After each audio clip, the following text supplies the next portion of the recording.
मौसम देखो कैसा बना हुआ मौसम। अभी सुबह के आएंगे 7 बज चुके होंगे पूरे।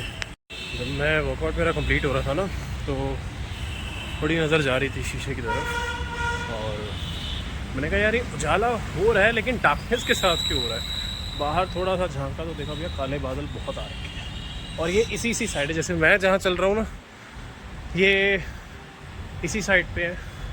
अगर हम 10 किलोमीटर बाद की बात करें तो वहाँ पे क्लाउड्स थोड़े साफ़ है as comparative to my current place. एक सेकेंड, ये देखो सामने ये जो गैप है ना, ये इसको फ्रंट बोलते हैं। एक फ्रंट बनाता है, ये बीच में सेपरेट करता है। मतलब ये टर्म एक्चुअली एविएशन में यूज़ होती है। एक जगह पे बारिश है, एक जगह पे बिल्कुल सूखा है, तो बीच में एक invisible you can say wall बन जाती है which is known as front. अभी परसों से ना मेरा एक चैलेंज फिर से शुरू होने वाला है। क्या मैसेज आ रहा है? अच्छा ठीक है, चैलेंज मेरा फिर से शुरू होने वाला है और 365 डेज 365 ब्लॉग। और एक सेकंड कैमरा साफ करो, बेटर। और काफ़ी ज़्यादा एक्साइटेड हूँ मैं उस चीज़ को लेके। मतलब लास्ट ईयर मैंने चैलेंज लिया था, मुझे एक्चुअली मेमोरी आई थी फेसबुक पे 21 जुलाई को 100 डेज 100 ब्लॉग चैलेंज। और वो मेरा चैलेंज जो है डिस्टर्ब हुआ था जब मैं माता वैष्णो देवी यात्रा के लिए गया था। वहाँ पे नेटवर्क नहीं थे, उसकी वजह से मैंने एक स्टोरी भी डाली थी कि भैया अपलोड हो ही नहीं पा रहा, ब्लॉग वॉज रेडी। बट इस बार जो मैंने सोचा है, I will not do this. कम से कम 2 से 3 दिन का मैं पहले बुफे लेके चलूँगा। जैसे टुडे 30 जुलाई, आज मैं जो ये व्लॉग अपना बना रहा हूँ, I will edit this today.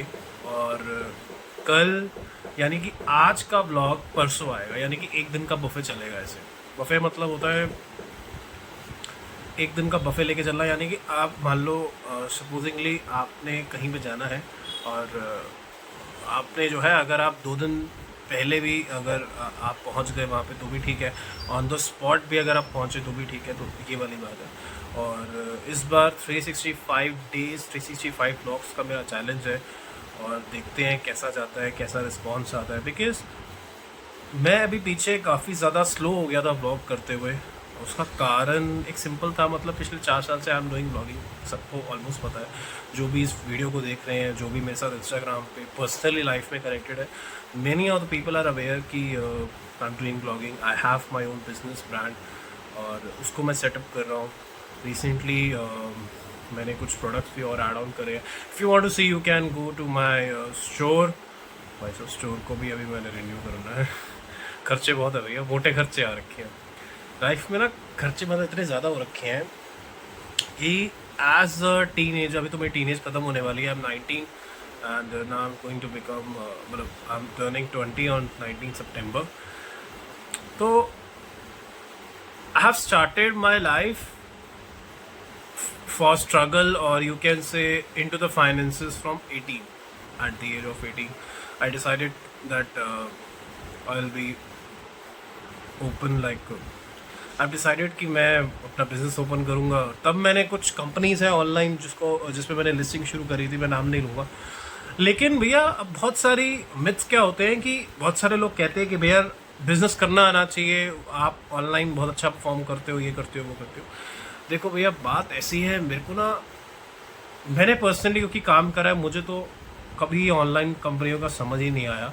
इनका पेमेंट प्लान्स क्या होते हैं इनकी। तो एक तो चीज़ ऐसी होती है ना, आप कभी अगर इन पर लिस्टिंग्स भी करोगे, मैं कभी ज़्यादा क्रिटिसाइज करता ही नहीं हूँ कि चीज़ों को, मैं नाम भी नहीं लेता मैं, और ले भी लूँ तो मैं कोई बड़ी हस्ती नहीं थी, मेरे कहने से कुछ हो जाएगा।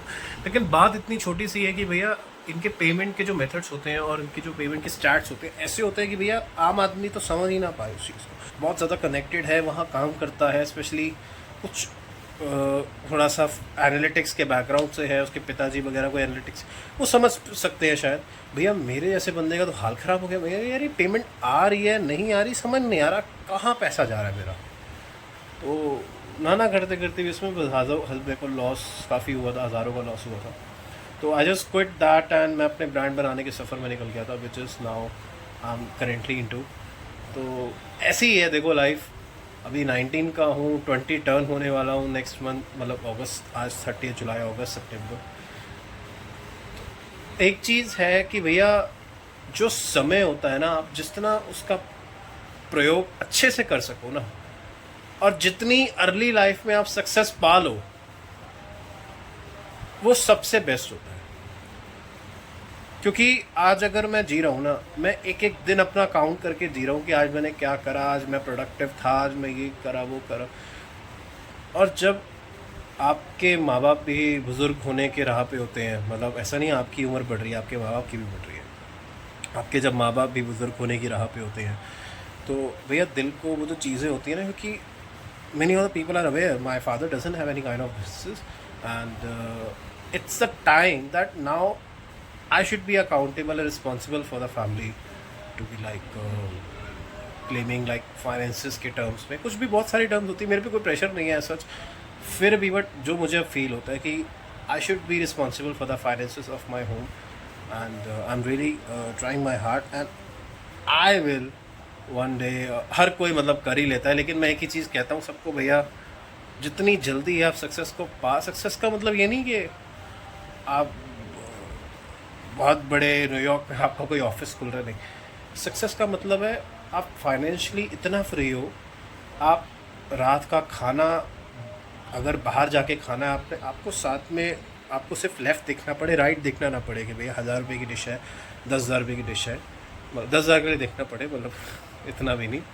लेकिन सक्सेस का यही मतलब है, डिनर, ब्रेकफास्ट, लंच आप बहुत आराम से अपने परिवार के साथ, उसके बिना भी आपका परिवार एक मेंटली बहुत शांत होकर बैठा है कि भैया कोई यदि दुर्घटना घटती है हमारे जीवन के अंदर, हमारे पास फाइनेंसेस इतने स्ट्रॉन्ग हैं कि कोई प्रॉब्लम नहीं हो। तो ये एक सक्सेस होती है। ये मैं कहता हूँ हर बंदे को जल्दी अचीव करने का ट्राई करना चाहिए, चाहे जितनी हसल हो, जो मर्जी हो।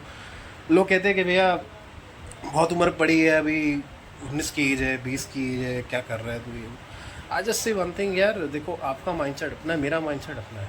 If I want to achieve, I will achieve, and if I really don't want to, मैं क्यों करूँगा फिर, मैं क्यों पागल हूँ, मैं छोड़ दूँ मैं तो ये सब, मुझे क्या फ़र्क पड़ रहा है सब। बट भैया जब उस चीज़ के लेके मज़ा भी आता है ना ज़िंदगी में, मैं आज हसल करता हूँ, सब करता हूँ, मुझे बहुत मज़ा आता है। Sometimes it's hard to accept something, कुछ चीज़ें ऐसी होती हैं हार्ड होती हैं एक्सेप्ट करने में, बट यही लाइफ है, चलते चलो। खैर ज्ञान की बातें बहुत हो गई भैया, 7 मिनट की तो ऐसी ही वीडियो हो गई। तो अभी फ़िलहाल I was just reading this book. This is about our holy, जो हमारा ग्रंथ है Guru Granth Sahib ji, in the Sikhism, उसके बारे में बुक है ये। उसकी स्क्रिप्चर एक तरह का, मतलब किस तरह से उनकी जनरेशन हुई और संतों की वाणी किस तरह से आई गई, हर वाणी का मतलब कुछ कुछ चीज़ें बताई गई। सो एक मैं आपको लाइन बताता हूँ, मतलब इसके अंदर एक चीज़ है, आप लोग समझ पाओगे इस चीज़ को। देयर इज़ अ लाइन, यह मन उपजी प्रगट्यो जगपंथ, तेह करण कीजिए अब ग्रंथ। ये लाइन कब बोली गई थी, यहाँ पे लिखा भी गया है। In the context of the Sikh tradition, this belief is reflected in the several historical warnings. There is a mention at one place in Mahima Prakash that Guru Arjan Dev felt that the number of Guru Nanak's followers, यानी कि गुरु नानक देव जी के जो सिख हैं, followers हैं, had increased manifolds, and it was necessary that all divine utterances यानी कि बाणी be compiled as a holy scripture। तब उन्होंने ये बात अपने मुख से उच्चारण की थी कि अब हमें गुरु ग्रंथ साहिब जी का उच्चार करना ही करना है। हाउ द कंप्लीशन एडिटिंग, फिर आगे सारा उसका बताया गया। सो ये मैंने लाइब्रेरी से ली थी, दिल्ली पब्लिक लाइब्रेरी से।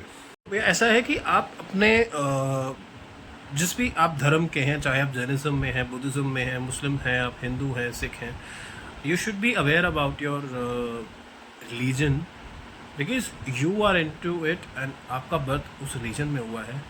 और चाहे कोई भी धर्म हो, आपको अपने धर्म के बारे में ज़रूर पता होना चाहिए, दूसरों के बारे में पता होना चाहिए, ताकि आप किसी का अच्छा बुरा समझ सकें। वैसे इतनी समझ आना बहुत बड़ी बात है कि भैया इतनी समझ आ रही है आपको कि अच्छा बुरा क्या है, लेकिन फिर भी भगवान कुछ कुछ इंडिकेशन देता है। भैया वो समर्थ है, हम इतने समर्थ नहीं होते वैसे भी। तो फिर भी थोड़ा सा ना आपको जीवन में धैर्य लेके चलना, ये हमें हर धर्म में सिखाया जाता है। तो खैर ये सब बातें नहीं करते, मैं काम करता हूँ, आपसे मिलेंगे कल। क्योंकि वो उसके बाद पता नहीं कुछ दिखाने को नहीं है शायद।